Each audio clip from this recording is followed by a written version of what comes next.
Okay, there are 5 people. I'm sure the other 4 can always join in a bit. So I'm starting the PowerPoint, and now we will talk about the suffixes again. We actually made a lesson on this on April 12th. In lesson 12 again, I guess. I don't remember. I only remember we did a lesson on this, but I decided to do another lesson because this is important and there are new people. So we will repeat the same subject. We will talk about verbal nouns, which are these endings.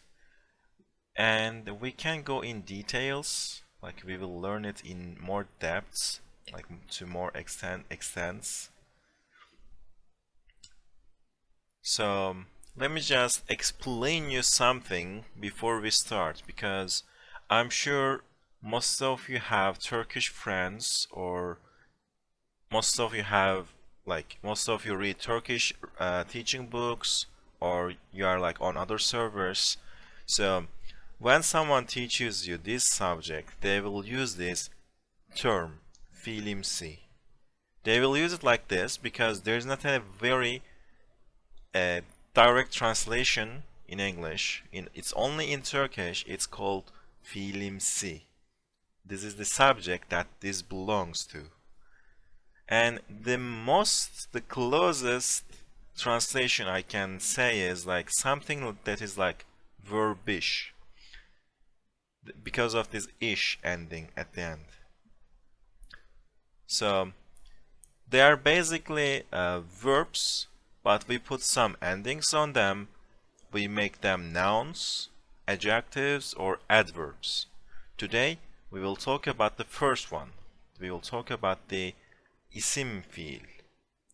You should know about the Turkish terms as well, because when you ask questions to other native speakers, they will probably use these terms to you, so you won't be confused if you know the Turkish terms.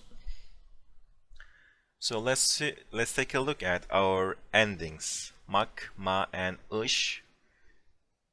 And of course, you know there's a vowel harmony in Turkish. It's mak or mek, that depends on cases. And the same for other ma or me, and ish, ish, ush, ush. They're all the same. They all have the same function, but they are used differently in different cases. Sometimes we have ish, sometimes we have ish, and so on. So first we will start with mak. So mak is basically what you call infinitive in English, like default version of a verb. When you look up verbs in the dictionaries, you should look them up like this, with this mak ending. Konuşmak, to speak. Görmek, to see. Yazmak, gelmek, uyumak. So when we talk about a verb in its default form, we use these mak or mek endings. We also use them in sentences. I will show you examples. But for now, let's take a quick look at the ma. Ma and mak look exactly the same, except for the last key at the end. If it is easier to remember, you can always drop the key at the end and it becomes ma. So what is ma? Again, in English terms, it is often called a gerund, like ing endings. So it functions as a noun, and that's why we call them verbal nouns. Like they are verbs originally, but they function as nouns in this case. And again, konuşma, speaking, görme, yazma, gelme, uyuma. We will also use this in sentences, not as verbs, but as nouns. I will show you examples again. And the last one, the ish ending. This is a bit different. It is again a noun, but it mostly shows us the way of something is performed. Like konuşuş, the way you speak, or gidiş, the way someone goes. It gives more information about the verb, but of course there are special cases where these have their own independent meanings. Giriş, girmek means to enter, but when you say giriş, it becomes entrance, like the exit and entrance in a place. And almak means to take, vermek means to give. So when we say alış, it's like taking or buying, and veriş, giving. So buying and giving or selling is like shopping, like a trade sense, like trading. You buy something, you sell something, or you buy something and in return you give money to them. So this is why we call it alış, veriş. There are more things like this. For example, görüş can be an example. Görüş can mean like a sight, like this. So we will also take more examples from this, especially the independent meanings, because otherwise it's a bit simple the way of something is being done. So let's move to the second sentence, and let's remember the noun cases. You know, all these terms like accusative, dative, locative, ablative. What we are seeing here is that the noun cases can also be applied to verbal nouns because they are considered as nouns. Like you can put this accusative ending if you have a definite object. Mesela ben okumayı seviyorum. I like reading. Ben konuşmayı seviyorum. I like speaking. Or the dative one. You know, in Turkish, some verbs are different than English. Like starting is a dative verb. It has a to ending like this. So when I say ben konuşmaya başladım. Ben konuşmaya başladım. I started in the past to talk. Like I started talking. I started reading. Ben okumaya başladım. And whatever you say, like whatever you start, you can put this ya ending on the verb.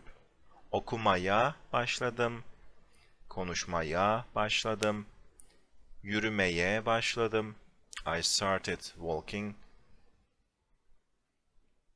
Or spor yapmaya.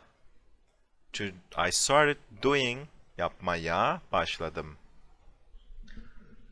And locative is da or de, but this one is like when you are good at doing something, you can also use this da. I am good at reading.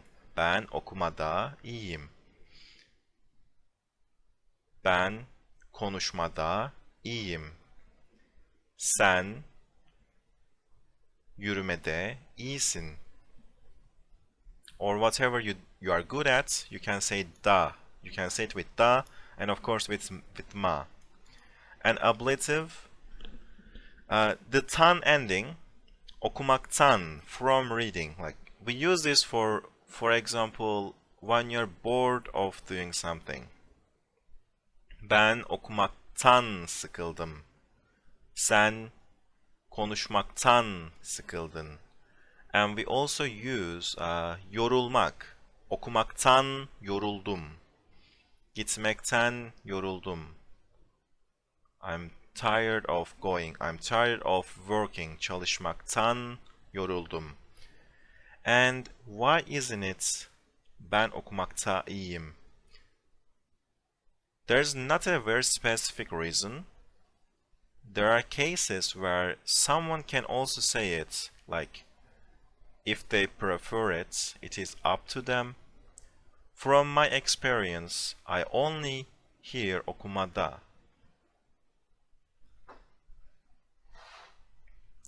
And why? Because reasons. Sometimes some things don't have a very specific reason. Yeah.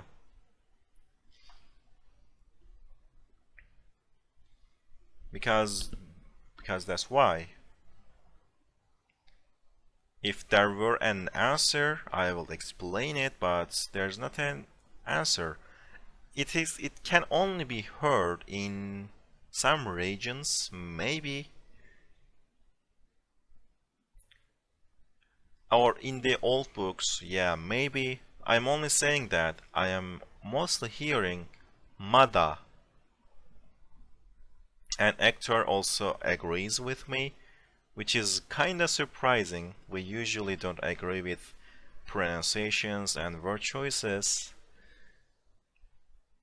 So you may still meet Turkish native speakers who prefer saying okumakta. It is okay. Like, there are no rules. People can say things any way they want. But for most of the time, you will see okumada. Evet. So let's move to the next one. And there are more declensions, but this time it is about possessives and genitives. These are also important to remember because we will use them with moods like necessities. I need to do something.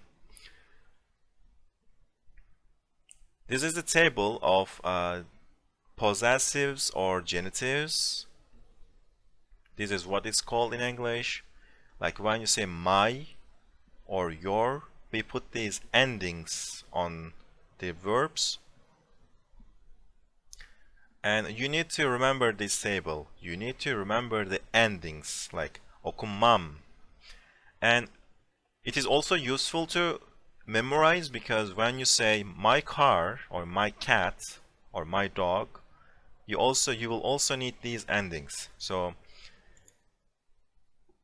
after the lesson, come back to this slide and maybe write these down and memorize these endings. Okumam, okuman, okuması, okumamız, okumanız, okumaları, or sometimes we say it with the singular ending, same as this one, okuması.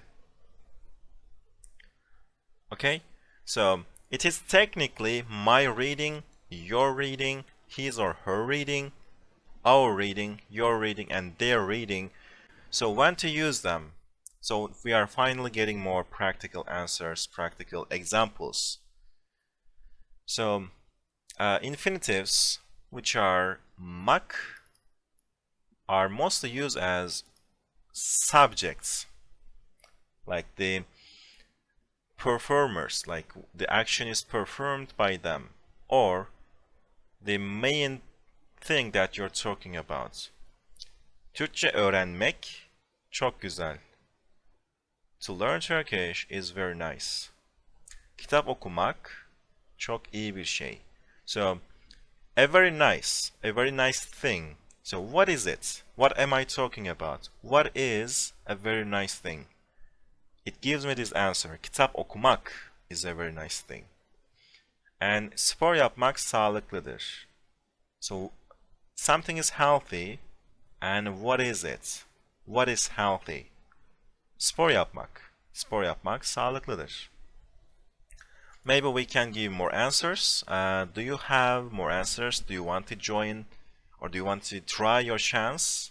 Don't worry about the spoilers. You can directly type it in the chat with these mak and mek endings. It will be better if you use a to be verb, but you can also use a normal sentence with a verb. So Sami is the first volunteer, and of course there's also Karim,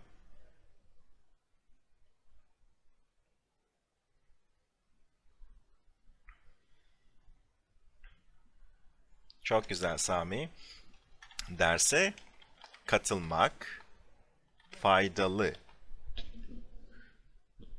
So, faydalı is like helpful. So, what is helpful? Derse katılmak. Katılmak means to join. So, and ders means lesson. To join the lesson is helpful. To join the lesson is helpful.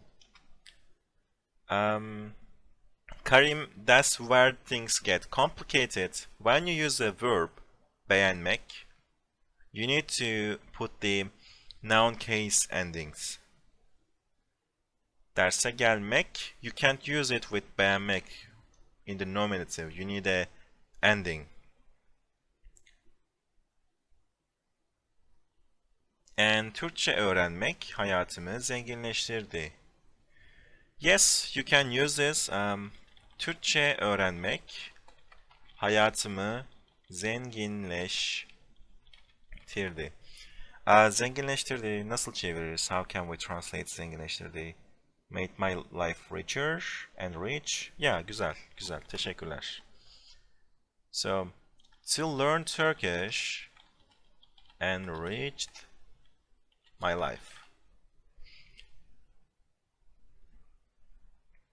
As you can see, we are still talking about learning Turkish, but we use it as a verb, as a noun and as a subject of the sentence. Like, something enriched my life, but what is it? What is the main thing that I'm talking about? It's learning Turkish. And of course, you can also type them as learning Turkish or joining the lesson. I only put them that way with to show you the mock endings better, because ing usually refers to ma or me. And yes, Megan, that is correct. Uyumak gerekli. Uyumak gerekli. Okay. Sleeping is necessary. Uyumak gerekli, sleeping is necessary. So in these to be sentences, like something is necessary, we have this uyumak, this verb with mak. Okay, so do you have any last examples? For example, okula gitmek hoşuma gidiyor. That is correct. Also, let's type this. Okula gitmek hoşuma. Sami, geliyor demiyoruz bu arada. We don't always say geliyor. We mostly say gidiyor. Evet. Hoşuma gidiyor.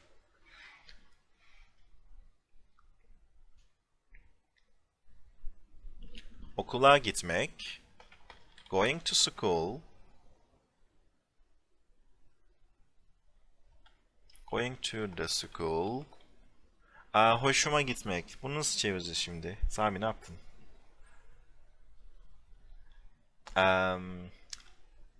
It's simply I like going to school, but in Turkish it's a very different wording. I will explain this later exactly.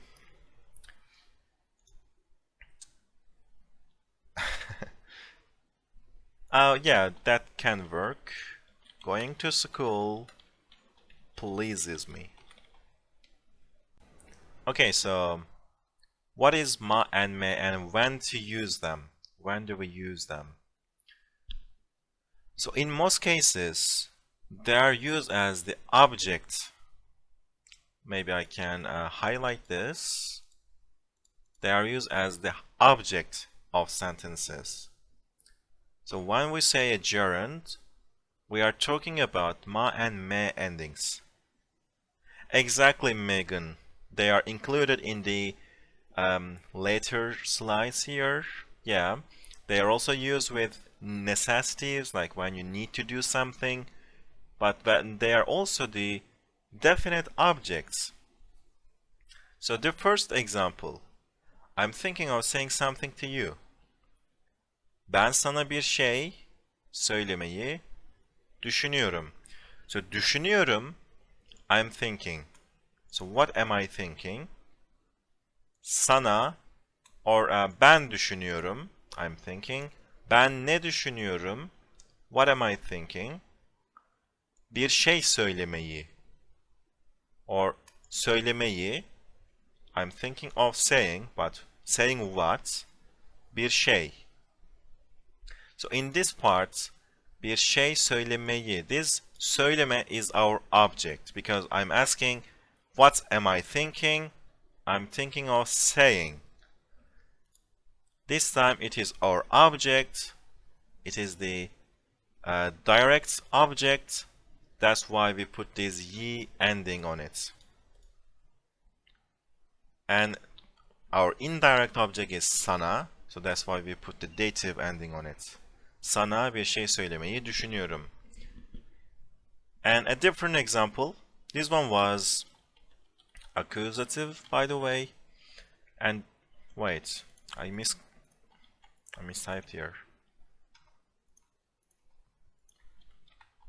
So our second example, ben kitap okumaya başladım. I started, ben başladım. So, what did I start? I started to read a book. You know, in English, this can also go like, I started reading a book. Not yet, Megan. Not my. Just, I started reading. Just like this. We don't have the your genitive endings yet.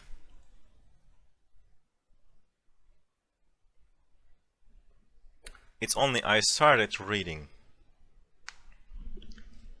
But, you know, you shouldn't rely on the additional translations in parentheses. You should know that it is actually like this. But if this makes it better for you to understand, this to here is our a. Okumaya başladım. I started reading a book. And ben ders çalışmaktan çok yoruldum. So we have this. Of course, there are some exceptions. When you say tan, it's not ma anymore, it's mak. Ben ders çalışmaktan çok yoruldum. So you can also remember them as a whole, like as the whole ending, maktan, tired of.